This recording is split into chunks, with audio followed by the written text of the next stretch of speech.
Bapak, Ibu, dan Saudara, serta anak-anak yang dikasihi Tuhan, selamat pagi, selamat berjumpa kembali dalam program REPA, Renungan Pagi GKJ Minomartani. Hari ini kita akan membaca dan merenungkan sabda Tuhan dalam kitab Ayub pasal 2 ayat 7 sampai dengan 10. Yang demikian bunyinya. Kemudian iblis pergi dari hadapan Tuhan, lalu ditimpanya Ayub dengan bara yang busuk dari telapak kakinya sampai ke batu kepalanya. Lalu Ayub mengambil sekeping beling untuk menggaruk-garuk badannya sambil duduk di tengah-tengah abu. Maka berkatalah istrinya kepadanya, "Masih bertekunkah engkau dalam kesalehanmu? Kutukilah Allahmu dan matilah." Tetapi jawab Ayub kepadanya, "Engkau berbicara seperti perempuan gila. Apakah kita mau menerima yang baik dari Allah, tetapi tidak mau menerima yang buruk?" Dalam kesemuanya itu, Ayub tidak berbuat dosa dengan bibirnya. Amin.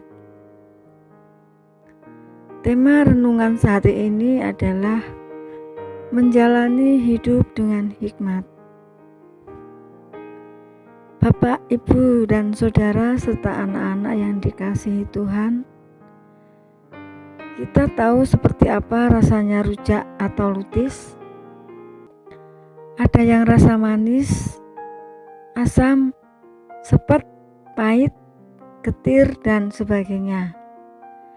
Demikianlah juga hidup kita di dunia ini, termasuk hidup berkeluarga kita.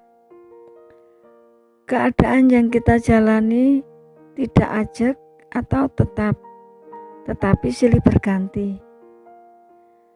Terkadang kita berada dalam keadaan yang tenang, damai, dan semua baik-baik saja.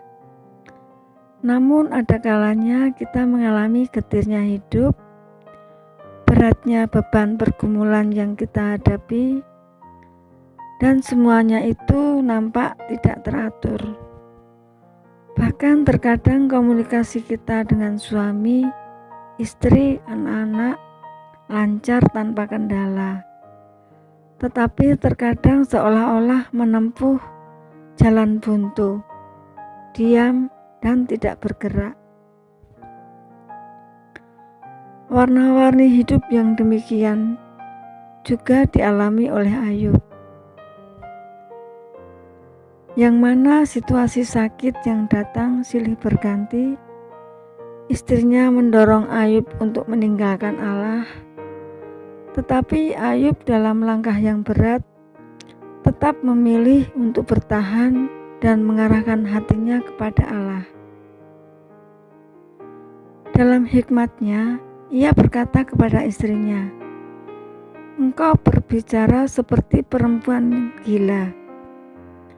Apakah kita mau menerima yang baik dari Allah, tetapi tidak mau menerima yang buruk?" Ayub memandang dengan hikmat semua penderitaan yang ia alami dalam hidup, bahwa Allah tidak pernah merancang yang jahat terhadap kekasih-kekasihnya, termasuk terhadap dirinya dan keluarganya. Saudara-saudaraku yang terkasih, melalui kisah Ayub ini kita diingatkan dan disemangati untuk dapat melihat dengan hikmat di segala perkara yang terjadi dalam hidup kita. Dengan demikian, kita akan dimampukan supaya kita bisa melihat kebaikan di setiap peristiwa yang terjadi dalam hidup ini, termasuk keadaan yang sulit yang menimpa kita. Memang tidak mudah, Bapak, Ibu, dan Saudara. Tetapi jika kita mau berusaha dan itu nanti berhasil, kita akan beroleh kekuatan yang luar biasa. Kita akan dapat melihat keindahan yang bersemi di dalam hidup kita, bahkan di tengah-tengah keluarga kita. Oleh karena itu, Bapak, Ibu, dan Saudara, mari kita belajar untuk menerima dengan legowo apa yang baik dan yang buruk, segala apa yang terjadi dalam hidup ini.